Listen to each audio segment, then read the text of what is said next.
preocupante realmente. Denuncian tala ilegal y atropello al territorio ancestral Paitahuitera en Amambay. Para hablar sobre este tema, estamos en línea y agradecemos aquí de Radio Fe y Alegría a la hermana Raquel Peralta. Hola, muy buenas tardes, Luis, y un gran abrazo para la linda audiencia de Fe y Alegría. Muchas gracias, hermana, para este momento de conversación. ¿Qué está pasando con los Paitahuitera, hermana? Bueno, en este caso, concretamente, sería la comunidad de Ihuipuité. Ihuipuité es una parte del territorio ancestral, pero un territorio dentro del territorio ancestral, un territorio demasiado importante de los Pain, que es un territorio sagrado, parte del Yasucabendá. Yasucabendá es según la mitología de los Pain, es donde se originó el mundo, ¿no? O sea, no es cualquier comunidad, digamos, ni cualquier territorio, y forma parte de ese territorio, del territorio sagrado, varias comunidades, ¿no?, que son cercanas, y entre ellos está la comunidad de Ihuipuité. Bueno, Ihuipuité ya viene arrastrando una situación, digamos, de carácter jurídico bastante complicado, en el sentido que hay una superposición de títulos. Tiene, según me contaron, título del INDI de 1.200 hectáreas, pero tuvo invasión, ¿no?, de pospandemia. El año pasado fue bastante fuerte, incluso entraron gente desconocida, pusieron alambrado, cargaron ganado en la comunidad. La escuela está dentro de las vacas, por así decirlo, ¿no? Y las vacas alrededor, y bueno, destruyen cultivos, estas vacas, y bueno, ahí ya, con eso ya se venía arrastrando, ¿no? Después ahora, una nueva denuncia es la tala del monte, del bosque, que lo poco que le quedan y que ellos tratan de conservar, tala de árboles, ¿no? Bueno, básicamente esta es la situación, digamos, que ha generado ya una penuria bastante larga para la comunidad, porque la comunidad no es escuchada en sus denuncias, ¿no? Esto es lo que duele mucho. Yo formo parte de una mesa interinstitucional, incluso acá en la arquidiócesis, y bueno, tratamos de hacer llegar estas denuncias a donde corresponde, ¿no? Fiscalía, INDI. Por ejemplo, el INDI debería actuar inmediatamente, porque si tiene título, pues tiene que pelear por su tierra, ¿no? Porque en este caso, legalmente, si bien están ocupadas por los indígenas, bueno, entre comillas, el dueño es el INDI, ¿verdad?, porque tiene título del INDI, que ni siquiera fue transferida a la comunidad, ¿no? Entonces, el INDI debe actuar, pero rápidamente, ¿no?, con acciones para que se pueda sanear esta superposición de títulos, que en Paraguay es bastante común, y por sobre todo en comunidades y tierras indígenas, ¿no? El INDI debe pelear por retener la posesión, o sea, su posesión, que de hecho los indígenas retienen la posesión, pero de una forma legal, ¿no? Y estos invasores pues deberían ser desalojados rápidamente del lugar, pero están ahí y hacen lo que quieren, y bueno, le tienen una situación de zozobra a la comunidad. Hacen disparos al aire, la gente corre todo, están disminuyendo mucho su cultivo, porque los animales, las vacas descomponen las chacras, se desaniman bastante, se mantienen la posesión, como normalmente suelen hacer, pero con mucha resistencia y poco y casi nada de ecos de las denuncias que van haciendo tanto ante la policía local, la Fiscalía del Medio Ambiente, el INDI, ¿no? Entonces, es una cosa, Luis y audiencia, que se va repitiendo y que desafortunadamente se va agudizando. Es impresionante con todo el marco legal que tenemos en el Paraguay, ya sea la ley 904, que crea el INDI, y su misión es justamente esto de de preservar, proteger, velar por los derechos de los pueblos indígenas en su totalidad, especialmente derecho territorial, pero nada, es una institución que ni siquiera ahora ya tiene una ubicación física. En realidad no sirve, así nomás, ¿no? Disculpen la expresión. Sí. Pero también otras instancias como fiscalías, ¿no? Que podrían tranquilamente, pero es impresionante, o sea, uno le dice, ¿y por qué no va la gente? Y no, porque hay pistoleros, o sea, la policía no quiere entrar en la comunidad, tiene miedo. O sea, para que se den cuenta que otros son los que tienen el poder en este país, ¿no? Y duele muchísimo, o sea, nosotros civiles podríamos ir, seguramente que vamos a ir, ¿no? Pero las autoridades, las instituciones que tienen la responsabilidad están ausentes. O sea que, hermana Raquel, estoy escuchando, te estamos escuchando atentamente. Es como decir quién está detrás de este tema de este atropello, esta invasión al territorio ancestral. Utilizaste la palabra pistolero, hermana. ¿Sería así? ¿Qué elemento habría sobre...? Sí. Estas personas son muy... O sea, he vivido en la frontera muchos años, en Canindeyú, Alto Paraná. O sea, entre pistoleros y matones es común. O sea, me he ido un par de veces cuando estuve en la CONAPI, en la zona justamente de Huicuité y otro de los Pain, el gran territorio de los Pain, desde Cerro Guazú, pasando ahí con la zona de Concepción. Y bueno, y vos te encontrás con ellos en el camino, armados hasta los dientes. Y el camino, el narcotráfico, la marihuana, o sea, todo. En este territorio sagrado de los Pain, que me cupo la oportunidad y la gracia de llegar a un lugar sagrado que me sentía como Moisés pisando el lugar sagrado, ¿no? Descalza, entre muchos ritos y danzas y pinturas y todas esas cosas que me habían permitido entrar, pero uno se sienta ahí, escucha la historia y toda la penuria que ellos, todo lo que pasan para mantener, es como si fuera, Luis y audiencia, yo me imagino así. Desafortunadamente, nuestras autoridades en primer lugar, pero también la sociedad paraguaya en sí, no entiende mucho de la cultura, de la historia, de la espiritualidad y, si se quiere, de la teología indígena. O sea, lo que está ocurriendo ahora en Huicuité, que afecta al Cabendá, es como si fuera que nosotros estuviéramos viendo a la Basílica de Cacupé que está siendo saqueada y nadie hace nada. Se puede imaginar la feligresía católica del Paraguay y de la gente de Cacupé y su entorno.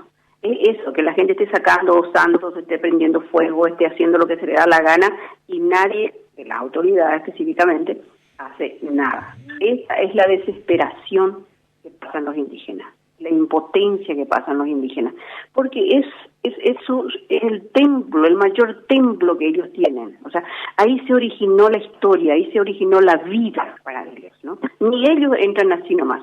Pero vos te descuidas y están caminando por ahí cazadores, armados, es más, y es de público conocimiento, el EPP, ¿verdad? Plantan marihuana tranquilamente porque nadie entra o supuestamente nadie sabe, ¿verdad? Pues se sabe todo, ¿no? Y bueno, la policía, la fiscalía, todo el mundo sabe. Y ellos están allí, están tratando de proteger de todos estos invasores un lugar sagrado. Y cuando hacen la denuncia, a nadie le interesa porque hay otros intereses detrás de esto, en realidad. O sea, les conviene a las autoridades que esto siga así, ¿no? Porque de acá todo el mundo come, entre comillas, menos los indígenas. ¿Es porque hay mucho recurso, hermana? Sí, se trata de mucho. Bueno, en este momento no sé cuántas hectáreas tendrá, por ejemplo, todo el Yazucabendá, pero es enorme. O sea, son bosques impresionantes con todos los, entre comillas, recursos, ríos, arroyos. Es una maravilla. Pero hay que viajar horas y horas para llegar a uno de los puntos, pero es enorme el territorio, ¿no? Pero hay invasores por todos lados y ellos tienen que estar cuidando completamente. Es como que vos tenés tu casa y te entran por la ventana, te entran por la puerta de atrás, te entran por la puerta de adelante, o sea, por todos lados te están entrando. Eso es, ¿verdad? Pero la gente no entiende así, lastimosamente. Y, o sea, hay mucho desconocimiento, para no decir ignorancia, pues sobre todo de parte de las autoridades, y creo que eso es un poco a propósito, ¿no? Porque en realidad trae beneficio a mucha gente. Sí, dijiste, hermana, estamos aprendiendo bastante con esta descripción que nos está contando, la parte geográfica, histórica, cosmovisión, la teología. Este es un lugar sagrado, el más importante, fundamental de los Pai Tawitená, hermana. Así mismo es. Lo más sagrado que hay, lo más sagrado. O sea, no, es impresionante. O sea, yo no sé, me ocupo la oportunidad de ir, por ejemplo, también a Roma. Bueno, yo voy al Vaticano y digo, bueno, esto es lo último que hay desde el punto de vista de mi fe, ¿no? Y ellos, desde el punto de vista de su fe, eso es lo último que ellos tienen, ¿no? O sea, ahí ellos se encuentran con sus antepasados, con los seres divinos, con la naturaleza que le habla de lo divino, ¿no? Los espíritus, si quieres, ¿no? O sea, uno entra en otra dimensión. Yo estuve ahí y bueno, yo dije, realmente esta tierra es sagrada, ¿no? Porque eso por generaciones, y para no decir cientos y casi miles de años, porque allá se ha hecho, por ejemplo, una investigación arqueológica y se han encontrado así pistas de perspectivas arqueológicas demasiado importantes, ¿no? Hay grafía, hay dibujos, ¿no? O sea, estamos hablando de o sea, desde la perspectiva nomás, socioantropológica o histórica, es demasiado importante, incluso para el Paraguay como tal, ¿no? Y para el mundo. Pero acá nada, ¿sabes? Pero para los indígenas, para los Pai que han hecho el esfuerzo de entre comillas, conservar, preservar, cuidar, que aparte de mantener la fe y la creencia en lo divino, en lo sagrado, en ese Dios que habita toda la naturaleza, que tanto Francisco nos dice, ¿no? Todo está interligado, todo está interconectado, ¿no? Bueno, ellos viven esa dimensión, especialmente en ese lugar.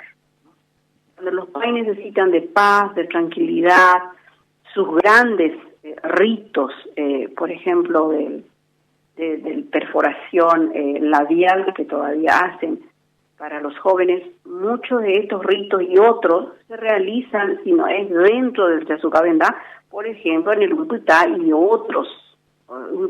otras comunidades en torno, porque ya es como, viste, como el Corapuiguazúgina del Yasucabendá, que no hay que llegar mismo así nomás por llegar, ¿no? Ni nadie llega así nomás. Normalmente, y especialmente no indígenas, llegamos normalmente a las comunidades vecinas, ¿no? Pocos somos los que hemos tenido el privilegio de entrar hasta más o menos a un punto central de lo que es el Yasucabendá, ¿verdad? Es un enorme cerro, enorme, con rocas, con túneles abajo, dentro de las rocas, ¿no? O sea, es como muy misterioso todo, ¿no? Y más si te van contando, te van relatando mitos, ¿no? Que son las historias sagradas de ellos, ¿no? Es impresionante. Pero no se entiende, ¿sabes? Y se desconoce, y yo digo que las autoridades, bueno, lo hacen a propósito, porque los indígenas hoy en día hablan con mucha, no como antes, como que en su afán también de conservar y de proteger su cultura, su espiritualidad, normalmente no hablaban de estas cosas, ¿no? Pero hoy en día te hablan así con mucha naturalidad, es más, tienen mucha apertura para compartir, ¿no? Esta dimensión espiritual que nos une a todos, más allá de la creencia y de iglesias que cada uno puede tener, pero hay un hilo conductor, ¿verdad? Que nos une a todos, que es lo sagrado y lo divino, y que nadie niega eso, ¿no? Entonces ellos no tienen problema en esas cosas, y los Pai son muy abiertos para eso. Y ruegan, lloran, imploran que se les ayude, a cuidar de eso. Pero nada. Sí, realmente que lo que está relatando, hermana, que impresionante. Utilizan también, estoy leyendo en un escrito la palabra que se está produciendo en esta zona como un ecocidio. Sí, por supuesto. Sí, es un ecocidio. Es un ecocidio porque con esta tala de estos árboles, ¿sabes qué? O sea, a mí me encanta el Laudato Si en ese sentido. Tiene muchísimo de lo que es la cosmovisión indígena. Y desafortunadamente nosotros también fuimos y estamos perdiendo, pero creo que lo recuperamos con Laudato Si, con Laudato Deum, con Querida Amazonía, ¿no? Hay una interconexión, es como que fluye la vida entre los seres vivos todos, incluyéndonos a nosotros los humanos, que siempre nos hemos considerado superiores, con el poder de dominar, de apropiarnos, de destruir, ¿no? Y nos estamos ahogando, estamos viendo todas estas calamidades que estamos sufriendo como humanidad, ¿no?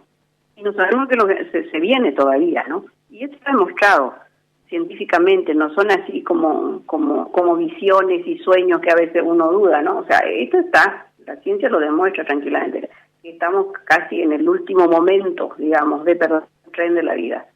Entonces, claro, con cada árbol, eso está conectado con sus raíces, profundas, con venas de agua, ¿no? Pájaros que habitan, ¿no? Que van desapareciendo, animales silvestres, ¿no? Que con motosierras, ni usan más motosierras, son enormes esas maquinarias, con unas hectáreas se está echando, ¿no? Se le pone fuego, y bueno, y eso es un ecocidio. Y junto con el ecocidio viene el genocidio, o sea, que ¿a dónde va la gente? A la periferia, a mendigar. Eso no es vida, ¿no? Lo que estamos viendo. Estamos pidiendo que no lo perdemos, no podemos perder como seres humanos la dignidad, pero se nos está quitando, ¿no? Entonces ahí, qué cosa, ¿no, hermana? Escucharte, ver, leer todo este tema y esta zona, este lugar sagrado. Nunca tuve oportunidad de pasar por allí, seguramente hay otra persona en la audiencia a lo mejor que se acercó, pero dijiste incluso que hasta un lugar uno podría llegar, pero para pasar de allí a otro lugar ya que tendría que ser con un diálogo, con una comprensión allí con toda la comunidad. Es decir, no, tampoco se entra así nomás en este lugar, hermana, ¿o cómo es? No se entra así nomás. Muy pocas personas son las que pueden llegar. Personas afines, personas de confianza, personas que entienden un poco la historia, más o menos que habla el mismo lenguaje, aunque no hablamos el mismo idioma. Los pain hablan pain, o el guaraní pain, podemos entendernos más o menos, y más cuando, por ejemplo, en ese lugar, es como entre comillas, casi como entrar en trance, por así decirlo, ¿no? De tan sagrada que es esa tierra, ¿no? Entonces como que hay un lenguaje, ¿no? Especial, y entonces casi ya no hablan prácticamente en el guaraní paraguayo, ¿no? Es una lengua diferente, es una lengua sagrada, ¿no? Y entre muchos cantos, muchas danzas, pinturas, ¿no? Bueno, al son del baraca y del tacuá y con los niños, o sea, uno siente así que lo profano, que es lo profano de la tierra, se une con lo sagrado, ¿no? Y lo humano con lo divino. Es esa la experiencia que uno siente. Es como cuando nosotros desde nuestra fe católica, qué sé yo, la audiencia y otros que de repente han hecho un momento así de contemplación, de un retiro, donde se ha encontrado consigo mismo, con Dios, ¿no? Que no se sabe cómo explicar la experiencia que ha vivido. Esa es la experiencia que uno siente al llegar en ese lugar. Y yo lo sentí siendo de otra cultura, ¿no? Imagínense ellos, o sea, ver en el rostro de ellos que se transforman, son otros cuando llegan allá, ¿no? Y no se llega así nomás, así. Uno ve, por ejemplo, Cacupé, que a veces de repente la gente ya va en tropa y parece más turismo que cualquier otra cosa. pero de repente ves rostros de gente que van de rodillas, que entran ahí en la basílica, ¿no? Ya con las rodillas peladas, pero su fe, ¿no? Como que te conmueve, porque hay una razón, ¿no? Demasiado profunda. Bueno, esa es la experiencia religiosa, digamos, trascendental que ellos viven estando en la tierra, en ese lugar. Y en ese lugar se le está atacando en este momento. Entonces, hermana Raquel Peralta, ¿qué podemos hacer? La gran pregunta del millón. Pero yo soy, bueno, nosotros como ciudadanos y qué sé yo, incluso gente de fe, ¿no? Podemos ayudar, podemos colaborar en lo que está a nuestro alcance, qué sé yo. Pero siempre yo le dejo la responsabilidad última a las autoridades. Aquí ya es una vergüenza. O sea, mira, no tiene nombre, o sea, yo veo todas las denuncias que ellos hacen, mandan audio para el presidente del INDI, mandan para la fiscalía, cuentan que fueron a la policía y no la recibieron, que caminaron día y noche y no pudieron llegar, se les sacó la bicicleta por el camino, se les descompuso la moto, o sea, todos los días estamos sabiendo historia de ese, ¿no? Y desafortunadamente parece a veces incluso estas cuestiones como que se va volviendo normal, o sea que lo vamos normalizando, ¿no? Como una cosa totalmente anormal, ¿no? Y eso es muy triste. Yo me imagino que el INDI recibe como una denuncia más, no es una denuncia más, o sea, una invasión, ¿no? Una orden de desalojo es siempre una cuestión súper crítica para todos, empezando por los indígenas y para el INDI y para la fiscalía. Pero cuando se trata de un lugar sagrado como eso, que todos los pueblos tienen los Abá, tienen los Pain, tienen los Aché, tienen los Mbá, o sea, y los otros pueblos tienen sus lugares sagrados, o sea, estos pueblos no son así, qué sé yo, como que viven en el aire y sin ninguna historia, y no, pues incluso a veces se habla de naciones, ¿no? Porque es una sociedad bien organizada.